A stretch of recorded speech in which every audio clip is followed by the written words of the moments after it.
온 나라가 이렇게 시끄럽고 또 예배를 드리는 교회를 향하여 압력을 가하고 예배를 못 드리도록 또 조롱하고 모욕하고 이런 한 가운데서도 하나님을 예배하러 오신 믿음의 성도 여러분, 주님의 이름으로 축복합니다. 이곳은 하나님이 지키시는 가장 안전한 곳입니다. 안전한 곳이에요. 또 이 예배당 자체도 여러분 예배하고 가시면 항상 예배드리기 전날 우리 관리 집사님이 다 소독합니다. 국가에서 레시피를 줘가지고 소독약 이렇게 만들어라 그래서 만드는 소독약으로 우리 관리 집사님이 다 여기 소독하고 새벽 예배실 예배 끝나면 매일 소독해요. 매일 소독하고 아침에 1층 거기 사람들이 왔다 가는 곳 다 소독 매일 합니다. 예배실도 어제 또 우리 교사들이 와서 다 어린이들 예배 드리는데 다 소독. 그렇게 해서도 안전한 것이지만은 깨끗해. 제일 깨끗한 것이에요. 건물로서. 내 자신합니다. 우리 교회가. 하나님의 교회는 하나님이 지키시는 곳이기에 더욱 안전한 곳인 줄로 믿습니다. 예. 제가 어제 이렇게 하도 교회 예배 드리는 목사들을 마치 무슨 무지몽매한 목사들로 몰아붙이면서 예배를 못 드리도록 이 정부와 사회단체 그 다음에 뭐 온갖 언론 특별히 기독교를 그동안 굉장히 싫어하던 사람들의 입을 통해서 비판하고 있습니다. 그래서 이제 어제 제가 한번 이렇게 봤더니 통계를 냈는데 경기도는 경기도에 있는 교회를 전수조사했더라고요. 하여튼 열심히 하는 것 같아요. 전수조사해가지고 내일 주일날 예배를 드리겠냐 안 드리겠냐 이걸 조사를 했는데 경기도 교회가 5천 몇 개 교회가 있다고 하는데 56%가 예배를 드립니다. 오늘. 깜짝 놀랐어요. 저도. 그렇게 많이 안 드리는 줄 알았는데 더 많은 교회가 예배를 드리더라고요. 56%. 물론 이제 그 글을 쓴 사람은 이 교회들을 비난하려고 쓴 글이에요. 56% 예배를 드리는데 그 중에서 또 분류를 해놨더라고요. 대형교회. 이 사람이 몇 명을 대형교회라고 규정했는지 모르겠는데 대형교회는 80%가 안 드리고 20%는 드린다 그래요. 20%는. 그 이상하잖아요. 이 큰 교회가 더 많이 드려야 될 것 같은데, 예? 하여튼 전체적으로 56%인데 크다고 그동안 자랑해왔던 교회는 20%밖에 예배를 안 드린다. 그런 기사가 났습니다. 그래서 지금도 56%의 기독교인들이 그리스도인들이 안식일을 기억하여 거룩하게 하라고 하신 하나님의 말씀에 순종해서 오늘 예배를 드립니다. 물론 그러나 각 교회마다 우리 교회도 보니까 한 40%, 50% 결석하는 것 같아요. 한 40% 이상이 뭐 다른 교회는 마찬가지겠죠. 우리가 뭐 비난하고 뭐 그럴 필요는 없습니다. 그런 없어요. 그러나 그렇게 예배를 드린다는 것을 우리가 알았으면 좋겠습니다. 제가 늘 말하잖아요. 교회를 비난하는 사람들이 글을 쓰면서 지난주 한 3주 전에는 뭐를 갖다 들었냐면 저 명성교회 부목사하고 엘리베이터 같이 탔던 사람 감염됐는데 부목사가 2,000명 예배 참여해서 다 인사했고 5가정 신방했고 막 비난했죠. 이제 다 퍼진다고 교회. 소망교회 또 성가대에 서던 한 사람이 성가대원 한 사람이 확진자로 밝혀졌는데 성가대에 섰다 그래가지고 그 소망교회가 다 이제 신천지처럼 될 거라고 잔뜩 벼르고 있었는데 결과가 나온 거 보니까 다 음성으로 나왔어요. 음성으로. 그래서 예배를 드려가지고 확진자가 생긴 게 아니라 보균자가 치유받는 역사가 일어났습니다. 치유받는 역사. 근데 그 교회들이 예배를 안 드려요. 지금 내 이제 이해를 못 하겠어요. 하나님 증거를 보여주는데도. 그 맨날 이제 단골매년이나 생긴 게 수원의 어떤 교회가 여러분 다 뉴스에 들었겠지만은 한 뭐 주일학교 선생님이 신천지를 통해서 이렇게 감염이 돼가지고 그걸 모르고 왔다가 이제 거기에 어린이 몇 명하고 이렇게 됐다. 그걸 이제 계속 비난하는 사람은 그걸 써가지고 지금 교회를 비난합니다. 지금 제가 보니까 2014년에 제가 이제 통계를 보다가 2014년 통계밖에 못 봤어요. 이렇게 찾지를 못해가지고 바빠서. 이 주요 6개 교단 교회 수가 3만 한 2천 개쯤 되더라고요. 우리나라에. 근데 지금 한 6년이 지났으니까 좀 더 늘어났겠죠. 그리고 군소교단도 있으니까 다 합치면 대략 정확하지는 않지만 3만 5천 개 정도 교회가 되리라고 생각됩니다. 3만 5천 개 교회에서 한 60% 예배를 드렸다 그러면은 그래도 얼마 드린가? 한 2만 7, 8천, 거의 3만 교회는 예배를, 아니지, 얼마야? 한 2만 교회는 예배를 드린 것 같아요. 2만 교회는 예배를 드렸습니다. 그러면 상당수 몇백만 명이 예배를 드리고 결석자가 많다 하더라도 최소한 한 300만 명이 예배 드렸는데 아직까지 예배를 교회에서 드려서 복균자가 와가지고 예배 시간에 다른 사람에게 감염된 것은 한 번도 없어요. 한 케이스도.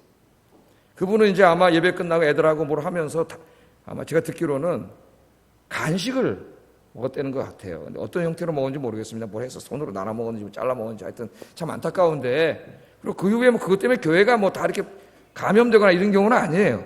예? 그런 경우가 없어요. 제가 지난 시간에 얘기하지만은 우리나라에 이렇게 해서 감염이 된다면, 마스크를 쓰고 이렇게 근접한 곳에 앉아 있다고 감염이 된다면은 서울시는 벌써 지금 제 생각에 수십만 명이 감염됐어야 됩니다.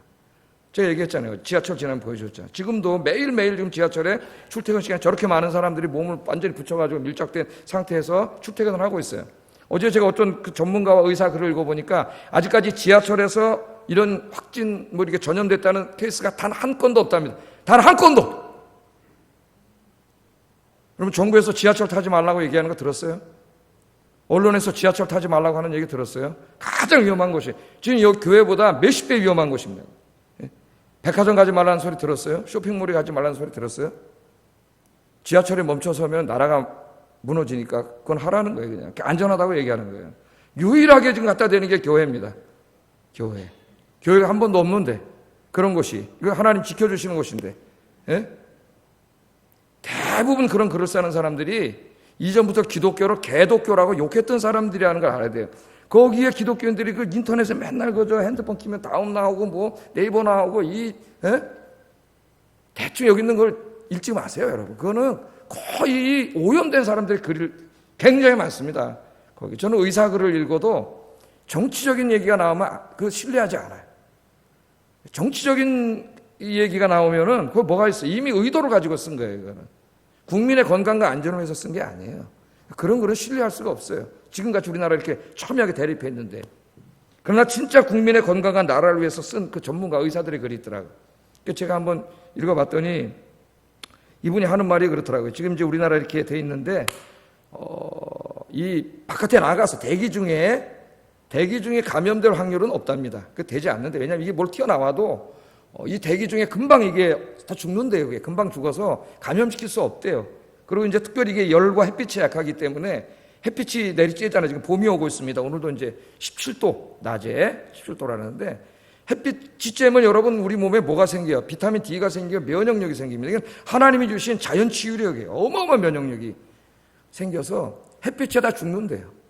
그러니까 이 의사가 하는 말이, 정부에서는 뉴스에서 바깥에 나가지 말래, 사회관계망을 끊으라 그러는데, 이 의사가 하는 말이 바깥에 나가래요.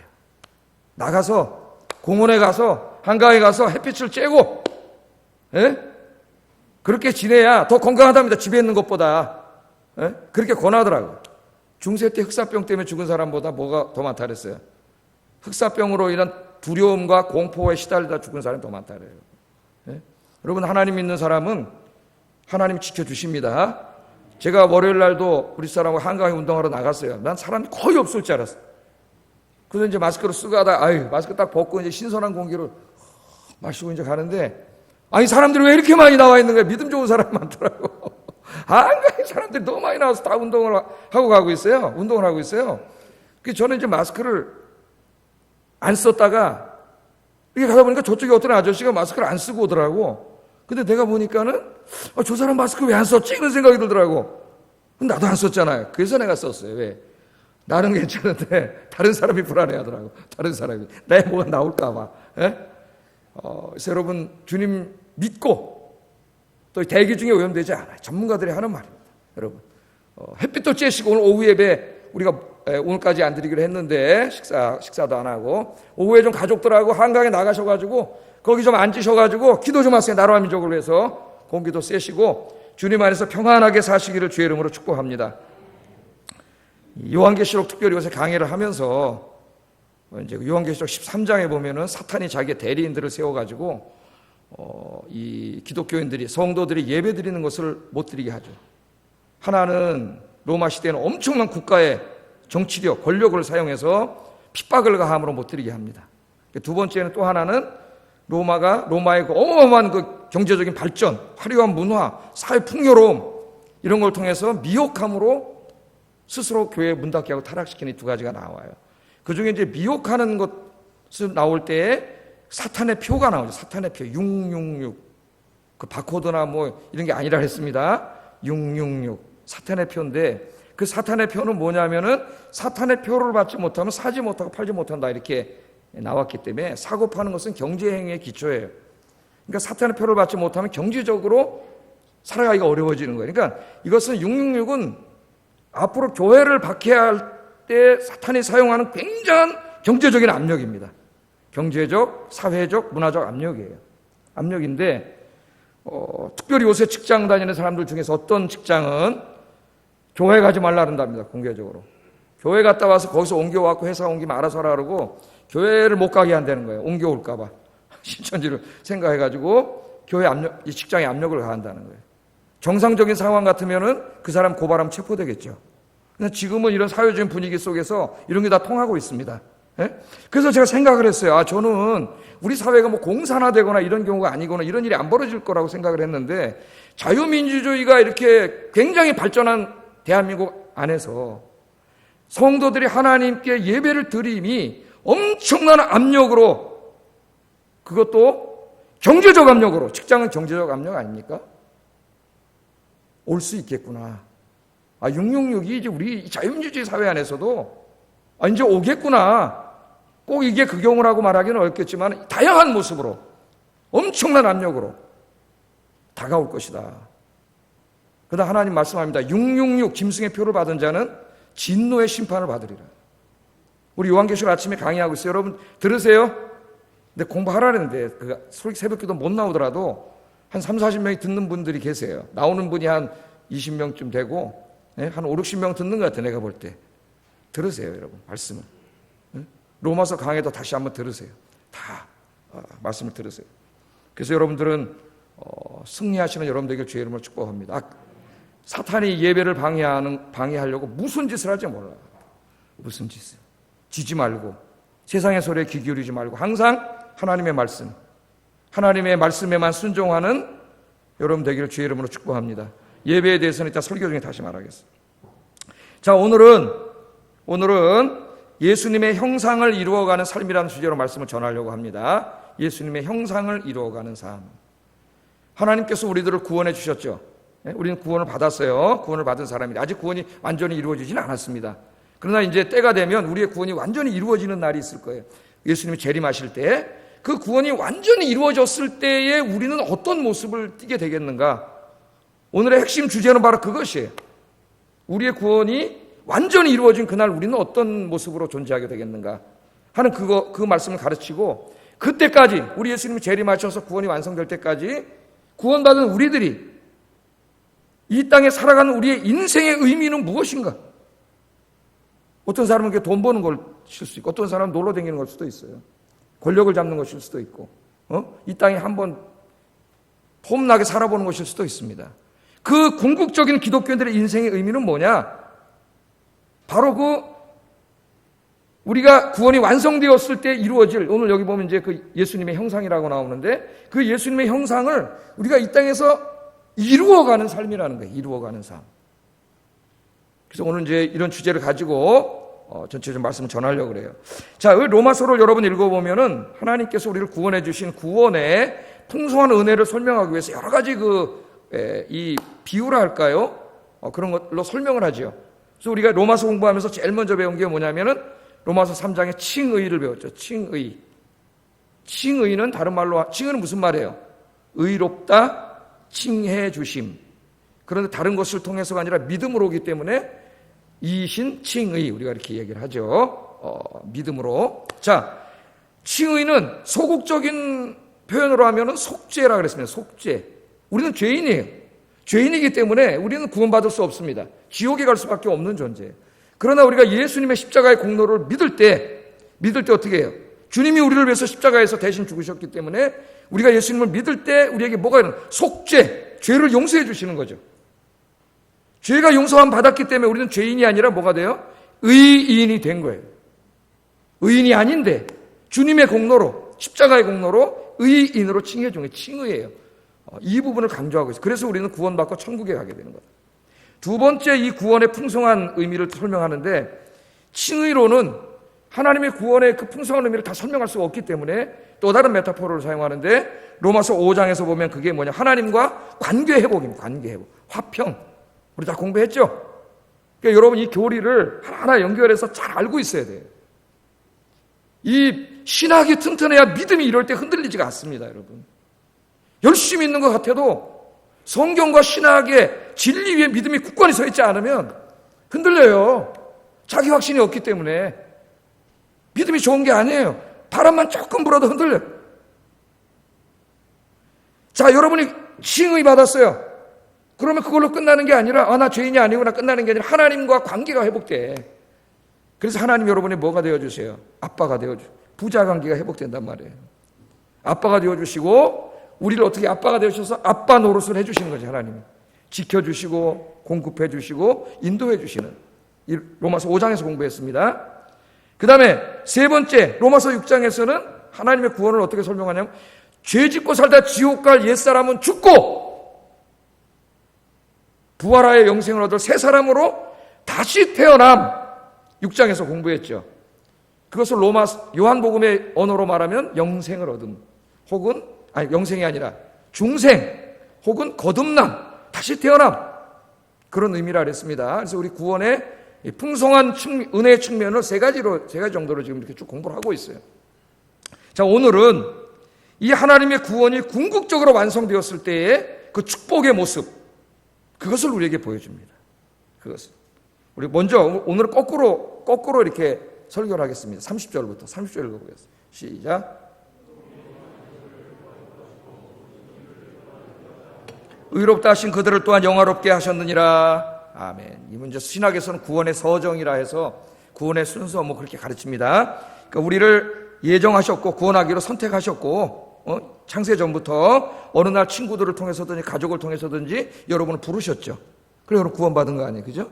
부르시고 부름에 응해서 온 사람들은 죄 사해 주시고 의롭다 해주시고, 그래서 그걸로 끝난 게 아니라 앞으로 우리가 미래에 누릴 축복이 남아있다, 그렇게 말하는 거예요. 그게 뭐예요?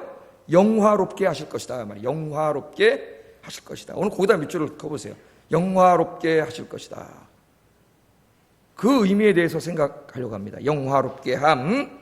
자, 이 영화롭게 함이 어떤 것이냐, 이제 한 절 앞으로 오면은 29절에서 잘 설명을 하고 있어요. 읽어보겠습니다. 시작. 그 아들의 형상을 본받게 하기 위하여 미리 정하셨으니 이는 그로 많은 형제 중에서 맏아들이 되게 하려 하심이라. 아멘. 하나님이 미리 아신 자들로 또 미리 정하셨으니 이런 거 다 설명하지 않겠습니다. 하나님이 창세전에 우리를 택하시고 우리를 구원하셨으니까 이 구원받은 자들 그렇게 그냥 받아들여도 되겠어요. 구원받은 자들입니다. 우리를 구원하신 이유는 그냥 구원받은 이 모습으로 살게 하기 위함이 아니라 하나님 무엇인가 이것과는 다른 궁극적인 복을 주시기 위함인데, 그 복이 뭐냐면은 아들의 형상을 본받게 함이에요. 아들의 형상을 본받게 함. 그러니까 성경을 잘 읽어야 됩니다. 한 단어 한 문구, 특히 로마서는 잘 읽어야 돼요. 아들의 형상을 본받게 함. 아들의 형상을 본받게. 아들이 누구죠? 예수님이에요. 예수님. 예수님의 형상을 본받게 함. 그러니까 우리를 구원하신 궁극적인 목적은 예수님의 형상을 본받게 하기 위함이다, 이렇게 말합니다. 우리 말이 좀 애매해요. 본받게 한다는 게 뭔가, 이 말은 예수님의 형상을 갖게 한다 말이에요. 갖게 한다. 또 옷을 입고 벗는 것의 비유로 예수님의 형상을 입게 한다, 이렇게 말하는 성경이 있어요. 입게 한다, 그 말입니다. 자, 여기 예수님의 형상을 입게 하기 위함이라. 여러분 안에 예수님의 형상이 있어요, 없어요?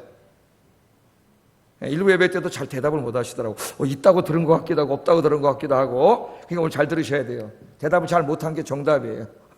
있기도 하고 없기도 하고. 그렇기 때문에 자, 우리가 예수님을 믿었습니다. 우리 예수님을 믿었는데 우리가 예수님을 믿게 하신, 우리를 구원하신 궁극적인 목적은 우리가 예수님의 형상과 똑같은 그런 형상을 갖게 하기 위함이다. 이 몸이 아니라 그 몸을 갖게 하기 위함이다 그랬습니다. 여기 그럼 예수님의 형상은 뭐냐? 구체적으로 하나씩 따져 들어가 보자고요. 예? 예수님의 형상은 뭐냐? 사실 이렇게 설교하는 것은 서양 사람들에게 설교하는 겁니다. 논리적으로, 분석적으로, 그죠? 저는 제가 그렇게 안 하면 제가 만족이 안 돼요. 자, 그럼 여기 예수님의 형상은 2000년 전에 예수님이 인간의 모습을 입고 이 땅에 성육신 하셨을 때의 그 모습을 말하는 게 아니에요. 그 형상이 아니에요. 십자가에서 죽으신 이후에 부활하시고 승천하셔서 지금 하나님의 영광의 몸을 다시 입으셨죠. 그 영광의 몸을 입고 하늘 보좌에서 온 우주를 통치하고 계십니다. 바로 그 영광의 모습이에요. 영광의 모습. 부활하시고 승천하셔서 온 세상을 통치하고 계시는 창조주 하나님의 바로 그 영광의 형상, 그것과 똑같은 형상을 우리에게 주기 위함. 그래서 여러분을 구원하셨다는 겁니다. 구원하셨다. 그렇게 말합니다. 자, 믿는 사람들은 저와 여러분 이미 구원 받았어요, 안 받았어요? 로마서를 지금 제가 몇 번을 지금 강의를 했는데 아직 구원 받았는지 안 받았는지도 몰라요. 그래 또 맞아요. 구원 받기도 하고 안 받기도 했어요. 이미 받았지만 아직 완전히 이루어지진 않았으니까. 그게 긍정적으로 해석하겠습니다.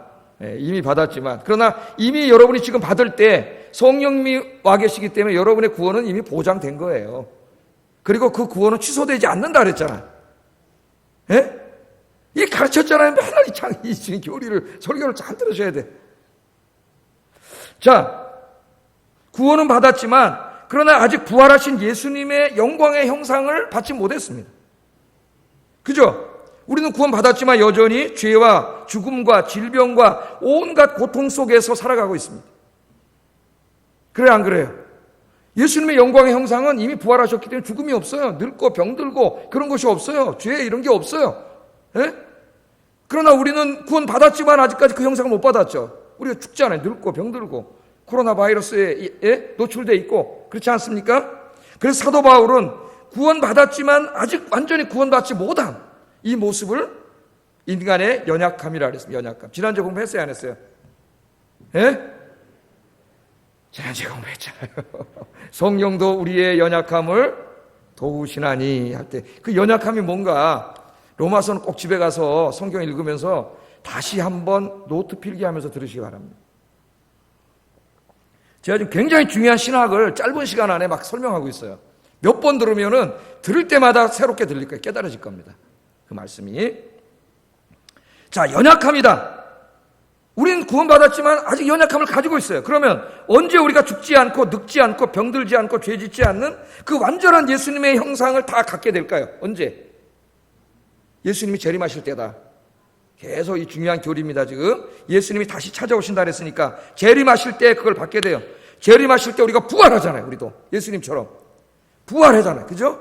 부활해서 바로 그 예수님의 그 영광의 모습을 여러분도 다 갖게 돼요. 할렐루야. 이것을 정말 믿으면 여러분의 인생은 오늘부터 행복해져요. 죽음에 대한 공포, 두려움 이런 게 사라지기 때문에 정말 행복해져요. 그럼 많은 사람이 교회 다니면서 이걸 믿지를 못해요. 머릿속으로는 아는데. 그래서 자기 믿음을 위해서 기도하셔야 됩니다, 여러분. 믿음은 인생이 바뀌어요. 자, 성경은 여러 곳에서 이것을 강조하는데 불행하게도 우리 한국교회 성도들이 잘 몰라 이것을. 굉장히 중요한 교리인데 그 책임은 목사들에게 있다고 생각해요. 제가 보기에는. 빌립보서 3장 21절 한번 읽어보겠습니다. 시작.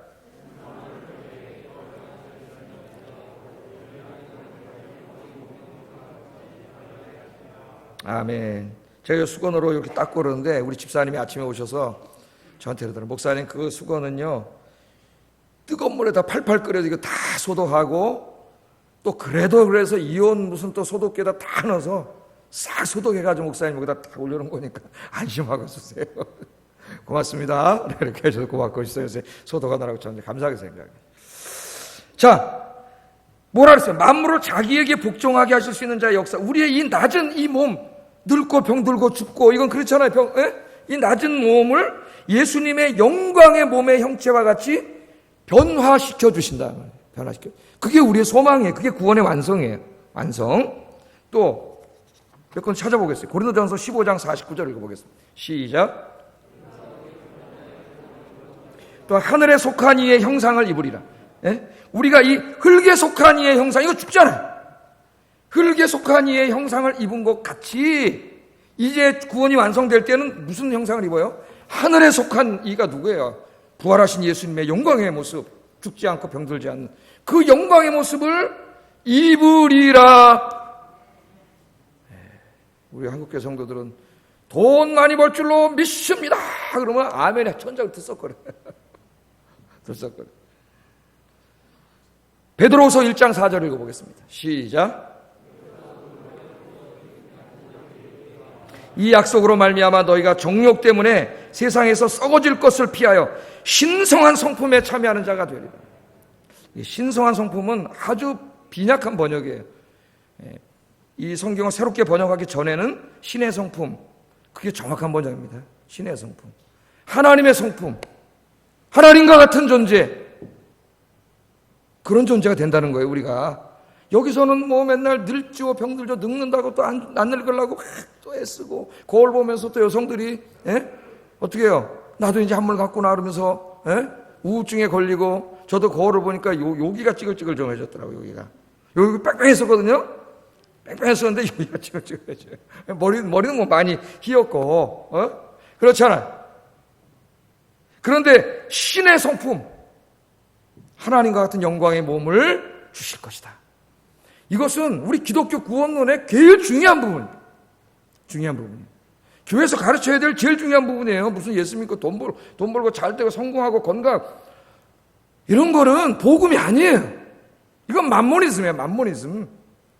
물론 필요하면 하나님이 여러분에게 돈도 주시고 사업도 잘 되게 하시고 성공도 하게 하시고, 하나님 그렇게 하실 수 있습니다. 난 여러분이 그렇게 됐으면 좋겠어요. 그러나 그것들은 다 이 땅의 연약함 속에 있는 잠깐의 것들이에요. 그런 것에 집중하면 안 돼요. 하나님께 집중을 해야지. 하나님께.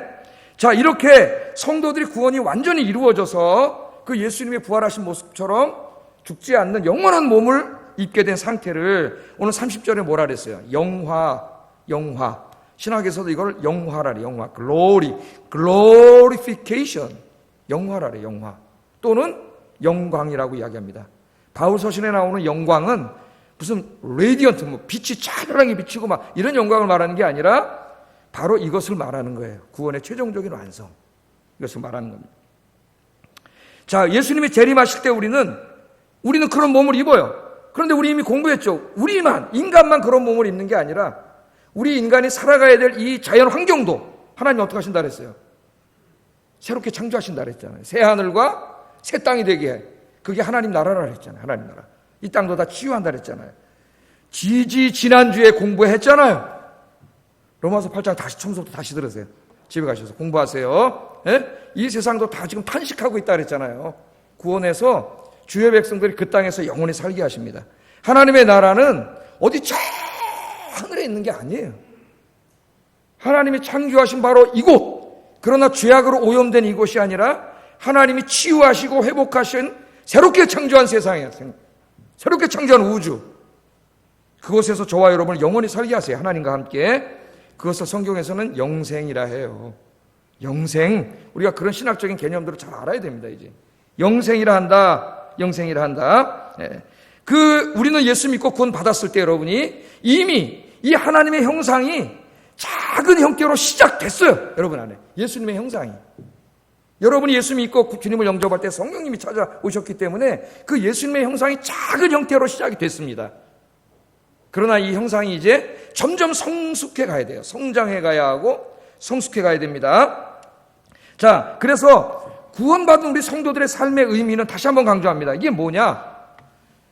우리 하나님께서 우리에게 주실 영광스러운 그 예수님의 모습, 그 형상, 그 모습을 우리가 소망하면서, 그 입잖아요. 소망하면서 지금 여기서 그 소망을 닮아가기 위해서 살아가는 거예요. 그 형상을 이루기 위해서 살아가는 게 우리 기독교인들의 삶의 의미. 돈이 아니에요, 여러분. 그건 마귀가 하는 소리예요. 자기의 변화입니다. 자, 이것을 제가 한번 그림으로 그려서 그림으로. 이 그림을 그려야 한번 쏙 이해가 되기 때문에. 잘 그렸죠? 저는 그려서 좋고, 우리 디지털 사역팀에서 이제 또 자기들이 저렇게 만들었습니다. 잘 만들었어요, 아주. 저 그림은 제가 그린 건 아니고, 오피스 세트의 워드, 제가 워드를 씁니다. 워드에 나오는 이제 삽입인가? 뭐 거기 보면 저기 있어요. 도표를 넣었는데. 자, 구원받은 사람이니까 웃어야 되니까 제가 웃었습니다.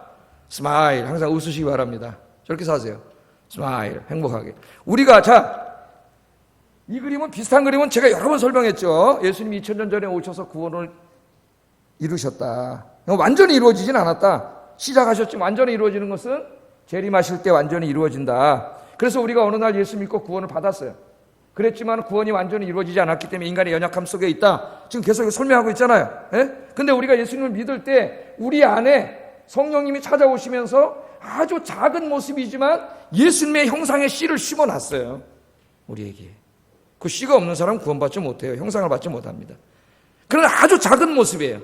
그래서 예수 믿으면서도 어때요? 여전히 불안하기도 하고 두렵기도 하고 코로나 바이러스 때문에 예배 못 오기도 하고, 우리의 작은 모습, 구원받으면서도 다른 사람하고 싸우고 다투고 용서하지 못하고 사랑하지 못하고, 구원받았으면서도 이기적이고 탐욕과 욕심에 사로잡혀 있고 자기밖에 모르고 이렇게 살아가. 그러나 안 믿는 사람들하고는 좀 다르잖아요. 조금 성령님이 심어놨어요.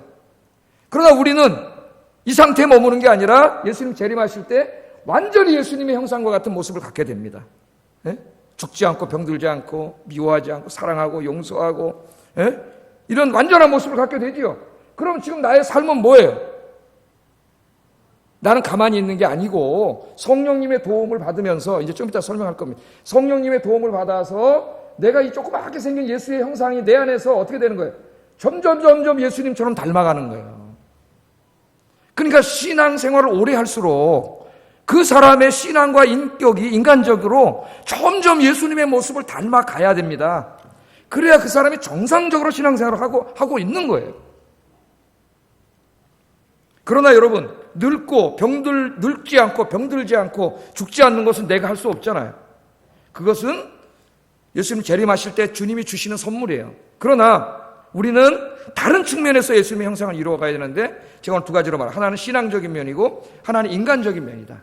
인간적인. 이 두 부분에 있어서 이렇게 작게 시작된 예수님의 형, 신앙적이고 인간적인 면이 아주 희미하게 나타나는, 지금 예수 처음 믿었을 때는 그것이 점점 그렇게 성장해 가야 된다는 것이죠. 첫째는 이제 신앙적인 모습을 생각해 볼 수가 있겠습니다.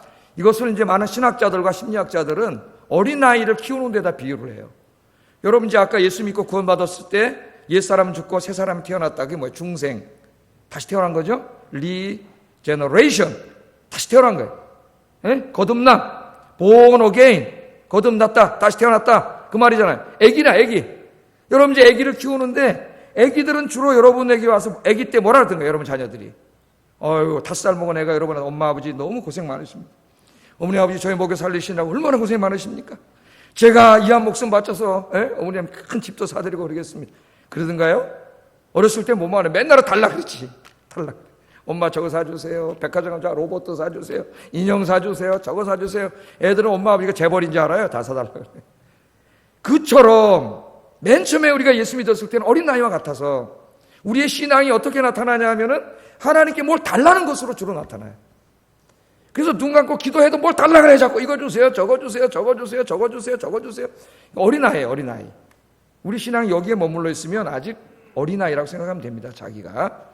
물론 그것을 하지 말라는 건 아니에요. 그것도 필요해요. 아빠이기 때문에 우리가 달라 그럴 수 있어요. 성숙한 자도 그런 기도를 할 수 있습니다. 그거밖에 모른다는 거예요. 그러나 이제 여러분, 아기가 성장해서 어른이 되고 결혼해서 아이를 낳고 그러면 이제 어떻게 돼요? 바뀌죠. 어떻게 해요? 엄마 아버지가 자기를 위해서 고생한 것이 생각이 됩니다. 생각이 안 되면 불효막심한 놈이에요. 거기서도 안 되면. 생각이 되죠. 그래서 엄마 아버지의 마음을 헤아리려고 노력하고, 또 어떻게 돼요? 엄마 아버지를 어떻게 하면 좀 기쁘게 해드릴까? 즐겁게 해드릴까? 어떻게 하면 좀 은혜를 보답할까? 이렇게 되잖아요. 이렇게 되잖아요. 결혼해서 아이를 낳고도 그런 마음이 없으면 내가 뭐라 그랬어요? 불효막심한 놈이라 그랬지. 우리가 그렇게 됩니다. 신앙도 마찬가지예요. 그래서 우리의 신앙이 이제 요 조그맣게 예수의 형상이 있다가 그 신앙이 자꾸 이제 이렇게 성장해 가면은 갈수록 하나님께 뭘 달래기보다는 주신 것에 대한 감사가 넘치게 되고, 하나님의 마음을 헤아리려고 노력하고, 어떻게 하면 하나님을 좀 더 내가 기쁘게 할까? 어떻게 하면 좀 하나님의 영광을 드러나게 하고 영화롭게 할까? 어떻게 하면 좀 주님을 위해서 내가 좀 더 이 은혜에 어떻게 하면 보답할까? 신앙이 성장할수록 이런 마음이 생겨납니다. 그것을 신앙의 성장이라 해요. 성장. 여러분이 어떤 상태에 있는지 자기 자신을 한번 점검해 보세요. 우리의 믿음은 성장해 가야 되는데 어떤 사람은 늙어 죽을 때까지 어린 나이에 머물러 있어요. 성장하지 못하는 것은 죄입니다, 여러분. 신앙은 성장해야 돼요. 자, 그래서 이 신앙적인 면에서 두 가지만 한번 생각해 보겠습니다. 첫째는 예배. 예배입니다. 우리가 예수 믿고 구원받은 다음에 하나님과 나와의 이런 영적인 관계에서 제일 중요한 게 예배드림이에요. 예배드림. 우리는 교회를 왜 세워놨고 왜 예배를 드립니까? 세상 사람들 하나님이 없다 그래요. 다 진화됐다 그럽니다. 이 우주는 빅뱅에 의해서 생겨났다 그래요. 우리는 뭐라 그래요? 세상에 대해서. 그게 아니다. 하나님이 존재하신다. 창조주 하나님 계신다. 하나님이 창조하셨다. 우리는 그렇게 주장합니다. 그 창조주 하나님이 주장함을, 존재함을 보여주기 위해서 외형적으로 지어놓은 게 교회예요. 그렇다고 교회가 무슨 수천억 들여서 그렇게 질 필요는 없습니다. 아름다우면 돼요.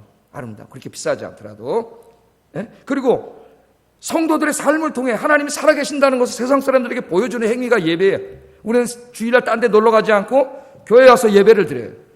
그래서 세상 사람들, 저들이 믿는 하나님이 있나? 하나님이 생각하게 만든다는 거죠. 예배를 드려요. 그 예배가 제일 중요한 거예요. 여러분 로마서 1장 공부할 때 인간이 지은 죄 중에 가장 큰 죄가 뭐라 그랬어요? 하나님을 믿지 않는 죄, 예배하지 않는 죄입니다. 로마서 1장 18절 읽어보겠습니다. 시작.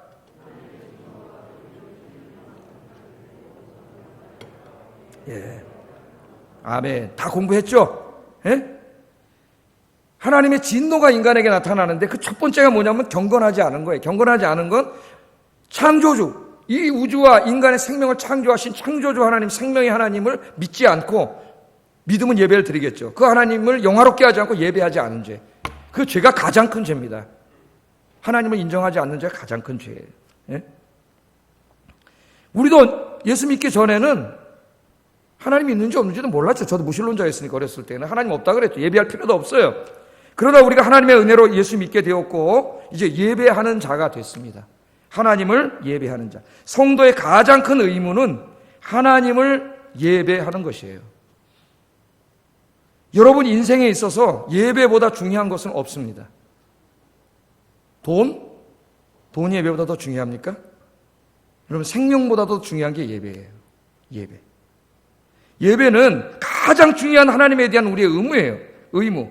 그래서 신앙의 성장에서 가장 중요한 부분은 예배가 성장하는 겁니다. 예배에 대한 신앙이 성장하는 거예요. 응? 예배를 드림이 여러분 인생에서 가장 중요한 일이요, 가장 즐거운 일이요, 가장 행복한 일이 되기를 주의 이름으로 축복합니다. 예배 드리는 시간이 가슴이 설레고 주님을 만나는 시간이 행복하고 빨리 교회 가고 싶고 이런 사람들을 우리는 그리스도인이라 해요.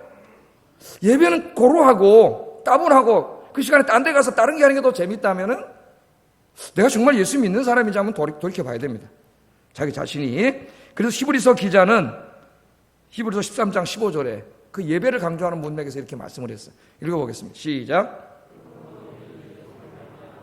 찬송의 제사를 하나님께 드리자. 이는 그 이름을 증언하는 입술의 열매니라. 구약의 성도들이 아침 저녁으로 365일 제사를 지냈습니다. 이 제사를 드림을 우리의 예배, 그러니까 우리의 예배를 드림을 제사를 지낸 제사용어로 말하면서 우리가 항상 하나님께 예배를 드리자 그랬죠. 그래서 사도행전 2장에 보면은 예수 믿고 구원받은 성도들이 성령이 임하시고 은혜 충만할 때 교회에 왔습니다. 그 사람들 예배를 드렸는데 며칠에 한 번씩 예배 드렸어요. 날마다. 왜? 은혜 받은 사람의 특징은 자꾸 교회에 오고 싶은 게 특징이에요. 날마다 교회 와서 예배드리고 말씀 배우고 성찬을 나누고 성도 간에 교제를 하고, 예? 세상 사람들과도 뭐 교제도 해야 되겠지만은 전도하기 위해서 성도 간에 교제가 있었죠. 그런 교제를 나눴습니다. 그래서 예배 생활의 성숙에는 두 가지 측면이 있는데 먼저는 모든 공예배 참석함의 성장이 있어야 돼요. 공예배 참석함의 성장이 있어야 됩니다. 주일 예배뿐만 아니라 모든 공예배에 참석하도록 힘쓰시기를 바랍니다. 힘써야 돼요. 그러나 주일 예배만큼은 반드시 드려야 됩니다. 주일 성수라고 우리가 이렇게 해요. 주일 예배는 인간이 정한 예식의 규례가 아니에요. 주일 예배는 하나님이 정하신 하나님의 창조의 섭리, 인간에게 주신 명령이에요. 그래서 십계명 4계명에 안식일을 기억하여 거룩하게 하라, 그날을 구별하여 거룩하게 하라고 하나님이 명령하셨습니다. 그렇기 때문에 이 안식일날이 우리 기독교 안식일날은 주일인데 이 주일날 드리는 주일 예배는 목사와 장로들이 모여서 당회에서 결정할 수 있는 상황이 아니에요. 목사들이 총회나 노회에 모여서 예배를 드려도 될까 안 드려도 될까를 결정할 수 있는 그런 상황이 아니에요. 예배는 하나님의 명령이요, 여러분을 구원하신 목적이요, 이 교회를 세우신 목적입니다. 그건 예배를 안 드려 무슨 일이 있다고? 그럼 결국 이 교회를 세운 목적을 행하지 않는 거예요. 그런 교회는 없는 게 나아요. 그냥 교회가 아니에요. 우리 장로교 뭐 또 설명하면 길어지니까 자세한 설교는 지난주 수요일날 설교에 제가 자세히 설명을 했어요. 예? 웨스트민스터 신도교 얘기하면서. 그래서 주일 예배를 지켜왔고, 초대교회 때는 250년 동안 로마 제국의 핍박을 받았습니다. 예배를 드릴 수 없었어요. 왜? 로마 교인들이 교회를 다 헐어버리고 못 들게 하고 집을 수색해서 잡아갔어요. 그럼 그 사람들이 어떻게 했느냐? 꽁꽁 숨어갖고 혼자 가족끼리 예배를 드린 게 아닙니다, 여러분. 그 사람들이 목숨을 걸고 성 바깥에 있는 무덤, 지하 무덤 속으로 들어가서 숨어서 성도들이 모여서 예배를 드리고 성찬을 나눴어요. 공동 예배를 드린 겁니다. 성찬을 나눴어요. 잡히면 어떻게 될까요? 죽습니다. 그냥 죽인 게 아니에요. 화형시켜서 불에 태워 죽였고 사지를 찢어 죽였어요. 그런데 초대교회 250년 동안 교회가 예배를 드리지 않은 적은 없습니다. 붙잡혀서 죽으면 화형을 당하더라도 초대교회는 예배를 지켰어요. 그렇게 교회사 2000년 동안 교회가 스스로 문을 닫은 적은 없다는 겁니다. 그걸 우리가 알아야 돼요. 대한민국 교회도 복음이 들어온 이후로 예배를 중지한 적이 없습니다. 6.25 사변 때도 예배를 드렸습니다. 우리 한국교회가. 우리가 그걸 절대로 잊으면 안 돼. 6.25 사변 중에도 예배를 드렸어요. 지난주 신문에 이렇게 났습니다. 대원군도 멈추게 하지 못했던 카톨릭 미사를 코로나19가 멈추게 했다. 우리 여기 양화대교 건너가면 저기 카톨릭 신자들의 순교지가 있습니다. 예배들이 다 붙잡혀가서 죽은 사람들이에요. 네? 대원군이 무참하게 죽였습니다, 이 사람들. 그런데 예배가 멈춰지지 않았어요. 그런데 코로나 바이러스 19가 무섭다고 달랑 문을 다 닫아버렸습니다. 뭐가 달라졌을까요? 하나님이 달라졌을까요? 그 당시에는 믿음이 있음, 지금은 믿음이 없음. 그 차이입니다. 믿음이 있음과 믿음이 없음. 예? 그래서 우리는 주일 예배만큼은 드려야 되고, 이건 하나님의 명령이기 때문에 누가 어떻게 할 수 있는 게 아니에요. 정말 어떤 경우에는 주일 예배를 뭐 인터넷으로 대체한다. 그 인터넷 예배가 말도 안 되는 얘기지만은, 예? 그렇게 하려면은 사계명에 대한 충분한 신학적인 묵상과 해석 속에서 나와야 된다. 예? 그냥 목사 몇 명, 교수 몇 명이 앉아 가볍게 결정할 일이 아니에요. 이 말씀은 굉장히 중요한 말. 그래서 지금도 56%의 교회가 오늘 예배를 드리고 있는 겁니다. 하나님 앞에 그 조롱과 모욕을 당하면서도 예배를 드리고 있어요.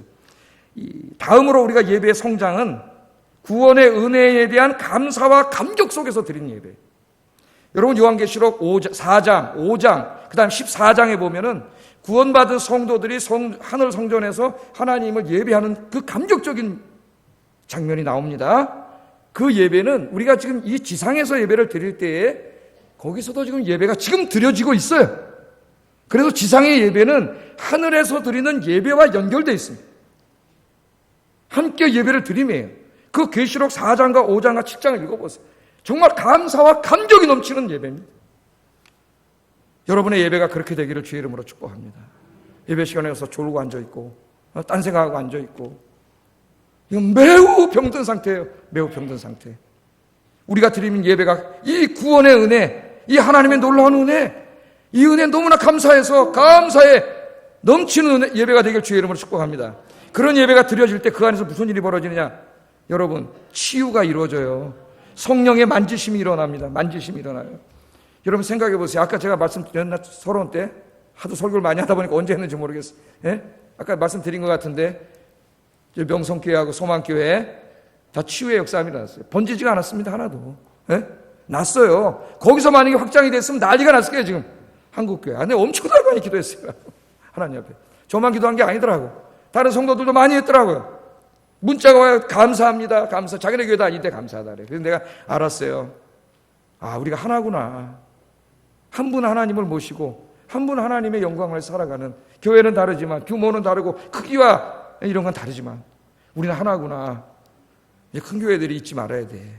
예? 버스 대놓고 다 여기저기 끌어가려고 그런 사악한 욕심을 버리고 하나님의 교회가 하나라고 하는 것을 우리가 깨닫고 좀 더 하나님 앞에 예배하기를 주의 이름으로 축복합니다. 자, 첫째는 우리의 신앙의 성장이 예배의 성장을 통해서 이렇게 이루어져야 되고, 두 번째는 주님을 위한 수고와 헌신에서 성장이 이루어져야 됩니다. 예? 우리는 주님 앞에 서는 날까지 교회와 복음을 위한 순교와 헌신이 날마다 더 성장해 가야 돼요. 로마서 8장 17절 18절 읽어보겠습니다. 시작. 우리가 그와 함께 영광을 받기 위하여 고난도 함께 받아야 할 것이니라. 생각하건대 현재의 고난은 장차 우리에게 나타날 영광과 비교할 수 없도다. 오늘 뭐 밥도 안 먹는데 뭐 설교 일부 예배는 내가 다 말을 못하겠어요. 다음 예배가 있기 때문에. 오늘 뭐 여러분 끝나고 갈 거니까 말씀이나 열심히 많이 듣고 가세요. 네. 저도 쉬고 싶습니다. 네? 새벽 예배 3주 동안 안 하면은 인간적으로 얼마나 편하겠어요. 인간적인 유혹이 와요. 다 안 하는데 뭐 나도 안 하면 뭐라 할 사람도 없고. 네? 하나님이 저에게 말씀입니다. 네가 편하기 위해서 감염 위험도 전혀 없다는 걸 알면서 네가 편하기 위해서 하나님 그렇게 말씀하더라고요. 제 마음속에. 네? 새벽에 오세요. 오실 수 있는 많은 분들이 와서 기도하고 있습니다. 지금. 자, 여기 보면은 하나님이 주실 그 영광, 이건 영광은 지금 그 주님의 영광이에요. 지금 제가 설교하고 있는 영광의 몸을 받기 위해서는 이 땅에서 살아가는 동안 네 멋대로 살아가는 게 아니라 그 주님의 영광을 위해서 고난의 삶이 있어야 된다는 거예요. 고난이. 뭔가 헌신과 수고와 고난을 당하는 삶이 있어야 된다는 거예요. 그게 그 사람 신앙이 진짜 신앙인가 아닌가의 표지야, 표지. 그것을 우리에게 오늘 말씀이 보여주고 있습니다. 그래서 여러분, 주님의 교회를 섬기고 복음을 증거하는 신앙이 맨 처음에는 그 작다가도 점점 자라가야 돼요. 점점. 전도도 점점 많이 해야 되고, 섬김과 봉사도 점점 많아져야 되고, 직분을 받았으면 점점 더 본이 돼야 되죠. 우리 아연께 성도들이 그렇게 되기를 주의 이름으로 축복합니다. 자, 이처럼 첫 번째는 신앙의 성장이 있어야 되고, 신앙이 예수님처럼 닮아가야 되고, 두 번째는 인간적인 성장이 있어야 합니다. 인간적인 성장, 인간의 성장. 자, 그리스도인들도 인간적으로 성장해야 돼요. 이건 뭐냐면은 타락하기 전에 하나님이 아담을 만드셨을 때, 죄 짓고 타락하기 전에 그 하나님의 형상을 갖추었던 그 참된 인간의 모습, 그 모습을 보여준 게 예수님이에요. 이 땅 인간으로 오셔서 참 인간의 모습, 그 모습으로 우리의 이 인간적인 면이 성장하고 성숙해야 된다는 겁니다. 성장하고 성숙해야 된다. 자, 어떻게 해야 됩니까? 이 성장과 성숙은, 인간적인 면에서 성장과 성숙은 이 인격과 도덕과 윤리적인 면에서 성장과 성숙이 이루어져야 돼요. 그래서 어떻게 해야 돼요? 이걸 하려면은 우리는 구원받았지만 육신이 구원받지 않았기 때문에 여전히 육신의 정욕으로부터 오는 탐욕, 욕심, 음란, 호악, 쾌락에 제약된 욕망들이 이게 맨날 올라와요, 안 올라와요? 솔직히 말하면. 목사는 안 올라올까요? 올라옵니다. 인간인 이상. 이게 막 올라와요. 그럼 어떻게 해야 돼요? 이것들을 기도와 말씀으로 날마다 십자가에 못 박아야 돼요. 날마다 십자가에 못 박아요. 계속 나오기 때문에. 왜? 구원이 완성되지 않았기 때문에 구원받은 자들 올라와요. 육신을 통해서.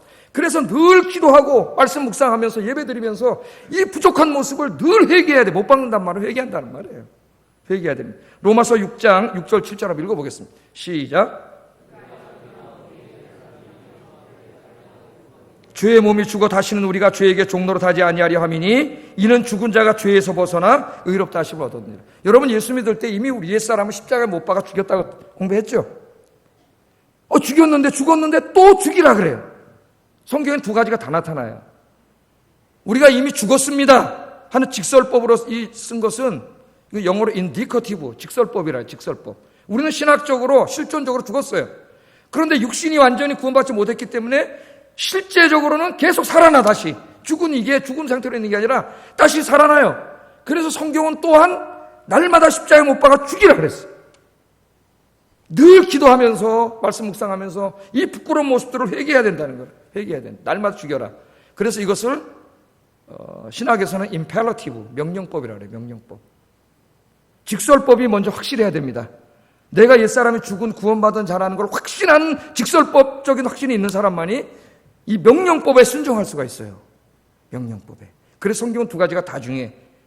주님이 재림하셔서 구원이 완성될 때까지는 우리의 부끄러운 모습을 날마다 십자가에 못 박아야 되는데, 여러분이 그렇게 되기를 주의 이름으로 축복합니다. 인격적인 면도 마찬가지예요. 우리의 성품도 마찬가지예요. 그 모델은 예수님이에요. 예수님. 예? 예수님처럼. 우리 모든 인간적인 관계 속에서, 모든 사회적인 삶 속에서 예수님과 같은 참 인간의 모습으로 우리가 회복돼야 됩니다. 변화돼야 돼요. 그러나 지금도 예수 믿었으면서도 아직 변화되지 못한 이 죄악의 막 쓴 뿌리가 저도 막 불쑥불쑥 막 올라오기 때문에 하나님 앞에 무릎 꿇고 기도하고 금식하고, 여러분 우리의 기도의 대부분은 여기에 맞춰져 있어야 돼요. 그래서 죄 짓고 다 죽어있는 이 예수님의 형상이 어떻게 돼요? 그럼 옛사람이 죽어가면서 조금씩 그럼 어떻게 돼요? 회복되기 시작합니다. 여러분, 예? 이 회복이 여러분의 신앙의 수준이에요.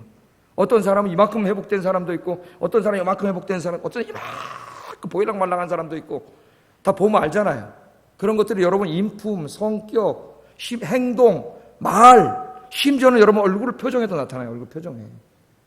여러분 이제 어른이 된 사람은 자기 얼굴 표정에 책임져야 됩니다. 얼굴 표정을 보면 다 알아요. 그 사람이 어떤 상태인지. 예? 이 굉장히 중요한 거예요. 여러분 꼭 기억하세요. 그러나 이 길을 완수했다고 할 사람은 아무도 없습니다. 난 다 했어. 그럴 사람은 없어요. 그건 교만이에요. 이 길은 우리가 이 땅에 사는 동안 평생 동안 걸어가야 할 우리의 목적입니다. 평생 동안 인간적인 성숙을 해야 돼요. 죽을 때까지, 죽는 순간까지 자라가야 됩니다. 그래서 여러분이 죽는 순간이 가장 아름다운 모습이 돼야 돼요. 가장 아름다운. 그 사람이 신앙생활을 제대로 한 사람이에요. 어떤 사람은 죽는 순간까지 더 이것이 잘 안 되는 사람이 있어요. 여러분 꼭 기억하세요. 내가 하나님께 드릴 나의 가장 소중한 예물은 바로 변화된 여러분 자신이라는 것을 기억해야 됩니다. 다른 게 아니에요. 하나님이 제일 기뻐 받으시는 것은 우리의 이 산제사예요. 이 몸, 변화된 몸. 우리는 인격적으로, 도덕적으로, 윤리적으로, 성품적으로 가장 변화된 아름다운 모습으로 하나님 앞에 드릴 수 있어야 돼요. 그게 여러분 죽을 때의 모습이 가장 아름다워야 된다는 거예요. 그 모습이기 때문에, 마지막 모습이 여러분의 모습이기 때문에. 그래서 은퇴를 하고 또는 어떤 병에 걸려서 남은 인생을 이제 얼마 안 되게 인생을 사는 사람은 그 기간은 축복의 시간이에요. 자기를 돌아보고 하나님 앞에 갈 준비를 하는 시간입니다. 늙었다고? 그게 뭘 여러분 이렇게 서운해하지 마세요. 예? 은퇴했다고 너무 서운해하지 마세요. 인간적으로는 좀 이해될 수 있지만, 이 시간을 내가 이제 하나님 앞에 갈 때까지 이 나의 모습을 가장 하나님 앞에 아름다운 모습으로 만들어가는 시간. 사랑하지 못했던 사람들을 사랑하고, 용서하지 못했던 사람을 용서하고, 내가 좀 더 잘해주지 못했던 사람들에게 더 잘해주고, 특별히 가족 간에 그렇게 성장하는 여러분들이 되기를 주의 이름으로 축복합니다. 우리가 이 땅에서 삶의 의미가 바로 이거라 그랬죠. 이 일을 위해서, 이 성장, 신앙적인 성장, 인간적인 성장을 위해서 우리가 몸부림칠 때에 우리 혼자 있는 게 아니에요. 하나님이 도와주세요. 우리 혼자는 그걸 이룰 수가 없습니다. 마귀 때문에, 사탄이 방해하기 때문에. 하나님이 도와주셔요. 그게 이제 오늘 그 유명한 성경 구절인 28절이에요. 거꾸로 제가 해석을 하고 있는데 28절 읽어보겠습니다. 시작. 모든 것이 협력하여 선을 이루느니라. 아멘. 우리가 알거니와, 우리가 이미 안다는 거예요. 뭘? 하나님을 사랑하는 자, 곧 뜻대로 부르심을 입은 자. 그냥 간단하게 하나님의 사랑으로 구원받은 자. 여러분들이에요. 저와 여러분들은 모든 것이 협력하여 선을 이루느니라. 우리나라 성경에는 이제 모든 것을 주어로 했습니다. 또 어떤 성경에는 하나님이 모든 것을 우리를 위한 선으로 만드신다. 그렇게 번역한 성경도 있고, 하여튼 여기는 좀 주어가 뭐냐에 따라서 해석에 세 가지 있는데 그런 건 하진 않겠어요. 하여튼 어쨌든 다 하나님이 하시는 거예요. 자, 여기 모든 것은 뭐냐? 우리가 이 땅에 살아가면서 우리 인생에 벌어지는 모든 일들입니다. 그러니까 좋은 일일 수도 있고 좋지 않은 일일 수도 있어요. 기쁜 일일 수도 있고 기쁘지 않은 일일 수도 있습니다. 뭔가 좀 사업이 잘 되고 인간적인 일, 잘 되는 일일 수도 있고 안 되는, 성공일 수도 있고 실패일 수도 있어요. 여기 일들은 평안일 수도 있고 고통일 수도 있습니다. 좌우지간에 예수 믿고 구원받은 사람들, 우리들의 삶 속에 인생에 벌어지는 모든 일들은 하나님이 그 모든 일들을 통해서 우리의 선을 이루어 가신다는 거예요. 그러니까 우리의 인생에 벌어지는 모든 일들은 그냥 우연한 사건이 계속되는 게 아니고 하나님의 어떤 절대적인 주권 속에서 이루어진다는 거예요. 여러분 이걸 믿습니까? 이 신앙을 가진 사람은 진짜 신앙에 이제 상당히 성숙한 사람이에요. 그러면 인생에 닥치는 모든 일에 대해서 감사할 수 있어요. 그게 정말 이제 신앙이 성장한 사람이에요. 예? 자, 그렇게 이제 이 모든 일들을 하나님 주권적으로 이루시는데 그것이 뭐냐면 우리의 선을 위함이라 그랬어요. 우리의 선을 위함. 특별히 오늘 본문에서는 고난이 강조되고 있습니다. 고난. 우리는 때로 의아하죠. 하나님이 믿는 자들에게 왜 고난을 주실까? 믿는 자들이 왜 박해를 받게 하실까? 믿는 자들의 왜 인생에 이렇게 어려움이 닥치게 할까? 우리는 이해할 수 없어요. 그러나 오늘 말씀을 잘 들으셔야 됩니다. 이 모든 고난을 주시는 이유도 우리의 선을 위함이다. 여기 아멘을 할 수 있는 사람은 이제 믿음이 좋은 사람이에요. 신앙이 성숙한 사람. 여기 말하는 선은 뭐냐? 오늘 문맥에서만 보면은 예수님의 영광의 형상을 입는 것입니다. 아까 설교했잖아요. 지금까지. 이 몸이 아니라 예수님의 그 부활하신 영광의 몸의 형상을 입게 하기 위하여 고난도 주신다는 거예요. 고난도. 자, 생각을 해보세요. 우리는 지금 여기서 신앙적으로, 인격적으로 예수님의 형상을 이루기 위하여 분투하고 있습니다. 믿음 생활을 제대로 하는 사람이라면 분투하고 있어요. 그러나 우리는 우리의 육신의 연약함 때문에 신학적으로나 인간적으로 성장하는 것이 아니라 어떨 때는 퇴행할 때가 있습니다. 있어요, 없어요? 퇴행할 때가 있어요, 저도. 용서하고 사랑하는 게 더 커져야 되는데 어때 너무 화가 나가지고 너무 화가 났어요. 그러다 이제 회개하는 것이 하나님 앞에. 이거 퇴행하고 있는 거예요, 자기도 모르게. 예? 인간적인 모습으로 퇴행하고 있는 거예요. 자, 이 퇴행할 때에 하나님 우리를 그대로 내버려 두지 않았어요. 그 길로 계속 가면 망하기 때문에. 하나님이 깨닫게 하셔요. 우리가 깨닫지 못하면 큰 확성기로 깨닫게 하십니다. 그게 바로 고난이에요. 고난. 그때 하나님이 종종 사용하시는 도구가 고난이라는 걸 우리가 잊으면 안 됩니다. 고난은 하나님이 우리를 깨닫게 하기 위해서 사용하는 확성기라고 C.S. 루이스는 말했습니다. 경건한 사람들은 자기 삶에 고난이 닥쳐올 때 자기 자신을 돌아봅니다. 예배 생활, 교회 생활, 봉사, 전도, 성경 묵상, 개인 기도 등 자기의 신앙 생활을 돌아봐요. 인격과 성품, 도덕과 윤리 등 인간적인 면에서도 내가 바르게 살았는지 자기 자신을 돌아보게 됩니다. 그리고 하나님 앞에 회개하게 되는 거죠. 저도 이번에 코로나 바이러스가 제 자신과 가족과 이런 우리 교인에 걸리지는 않았지만은 민족적인 고통 속에서 굉장히 많이 회개하고 돌아봅니다. 목회자로서, 목회자 일원으로서 하나님 앞에 더 잘하지 못한 것 회개가 많이 되더라고. 기도도 많이 하고. 그러니까 이 고난이 나를 더 하나님 앞에 성숙시키는 거죠. 신앙적으로 회개하게 하고 자기를 돌아보게 하고. 시편을 읽으면 그런 시편 기도가 몇십 편이 나와요. 고난 속에서 믿음의 사람들은 다 하나님 앞에 무릎 꿇고 회개했어요. 지금 한국교회 성도들이 자기의 죄를 끌어안고 하나님 앞에 회개해야 될 때입니다. 하나님을 바르게 섬기지 못하고 나의 예배 생활부터 모든 생활을 제대로 하지 못한 것에 대해서 목사부터 우리 장로님들, 권사님들, 우리 성도님들이, 우리 안수집사님들이 철저히 하나님 앞에 무릎 꿇고 회개하면 하나님 약속해 주셨어요. 내가 네 죄를 사하고 그 땅을 고쳐줄지라. 역대하 7장 14절 말씀. 제가 그래서 써놨어요. 홈페이지에다가. 하나님 그렇게 깨닫게 하십니다. 그래서 고난이 올 때 우리들이 가던 길을 멈추고 자신의 인생을 돌아봐야 됩니다. 성찰해야 되고 회개해야 됩니다. 하나님이 고난을 그렇게 사용하시기 때문에 깨닫지 못하는 자는 우매무지한 자요 짐승과 같은 자라고 하나님 이사야서 1장에 말씀했어요. 여러분, 그러나 고난은 그 자체가 바람직한 상태는 아니에요. 그러니까 날 고난을 주세요. 그렇게 기도하지는 마세요. 하나님은 평안을 위해서 기도하라 그랬어요. 고난은 그 자체가 바람직한 상태는 아니에요. 구원이 완성된 하나님의 나라에는 고난이 없습니다. 그러나 아직 구원이 완성되지 않은 이 세상에서 고난은 종종 자신을 돌아보게 하는 하나님의 은총의 도구가 될 수 있다는 겁니다. 은총의 도구. 제 설교를 이해하고 아멘하는 사람은 신앙이 성장한 사람이에요. 하나님은 고난을 통하여 우리의 신앙과 인격을 예수님과 같은 모습으로 변화시켜 나갑니다. 저는 저 자신을 통해 내가 누구 잘 모르겠고 나 자신을 보면 알아요. 내가 고난만큼 나를 되돌아보게 하는 게 없더라고. 하나님 앞에 섰을 때. 고난만큼 교만했던 것을 겸손하게 하시고 고난이 힘들지만 그래서 감사한 거다. 그런 걸 깨닫게 돼요. 그래서 궁극적으로 우리를 예수님의 영광의 형상을 입게 하는 데까지 인도해 가시는 거예요. 그래서 우리 인생에 벌어지는 모든 일은 다 하나님의 섭리요, 하나님의 은혜인 줄로 믿습니다. 어려움이 닥칠 때 이 말씀 잊지 마세요. 잊지 마세요. 로마서 5장 3절 4절 우리 이미 이것도 공부했어요. 읽어보겠습니다. 시작.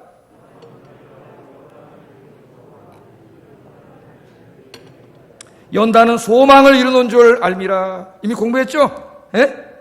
우리가 환난 중에도 그래서 우리는 즐거워한다. 왜? 이 환난이 결국은 우리의 소망을 이뤄. 소망이 뭐예요? 예수님의 영광의 형상을 입는 거죠. 예? 그렇기 때문에 고난 중에도 즐거워해. 그걸 알기 때문에 하나님 나를 괴롭히려고 고난을 주시는 게 아니라 나를 깨닫게 하시고 더 큰 복을 주시기 위해서 지금 고난을 주신 것이기 때문에 힘들지만 감사할 수 있어요. 여러분이 그렇게 되기를 주의 이름으로 축복합니다. 제가 한 가지만 이야기하고 오늘 설교를 마치겠습니다. 사도 바울 얘기를 하고 마치겠습니다. 고린도전서 9장에 보면은 사도 바울이 자기에 대해서 이야기하는 게 나와요. 네? 사도 바울이 이야기합니다. 복음을 전하는데, 고린도 교회 가서 복음을 전하는데 원래 하나님이 정하신 법칙은 뭐예요? 교인들이 헌금을 해서 복음 사역자의 생활비를 대고 그 복음 사역자는 사역에만 집중하는 거예요. 하나님 일에만. 그렇게 하려고 그랬는데 고린도 교회 중에 믿음이 없는 사람들이 무슨 목사, 우리 다 봉사하는 사람인데 무슨 돈을 받고 이런 소리가 하도 나오니까 사도 바울이 한 얘기가 9장이에요. 쭉 교인들이 헌금을 내서 목회자가 거기서 도움을 받고 목회에 전념하는 게 옳다. 하나님이 정하신 법칙이고 예수님이 정하신 법칙이라는 걸 쭉 다 설명을 합니다. 그러나 그것이 예수님의 명령임에도 불구하고 내가 고린도 교회에서는 그렇게 하지 않겠다 그래요. 안 받고 텐트를 만들죠. 일을 하면서 돈을 벌면서 목회를 합니다. 주님의 명령을 어기는 거지만 내가 그렇게 할 수밖에 없다 그래요. 왜? 그것이 또 다른 주님의 더 중요한 명령인 복음을 전하는데 방해가 돼. 믿음이 없는 사람들 때문에. 그 얘기를 하면서 자기가 그렇게 복음 때문에 교회 때문에 고난을 당하고 누가 알아주나요? 바울이 인간적인 걸 받은 게 있나요? 없어요.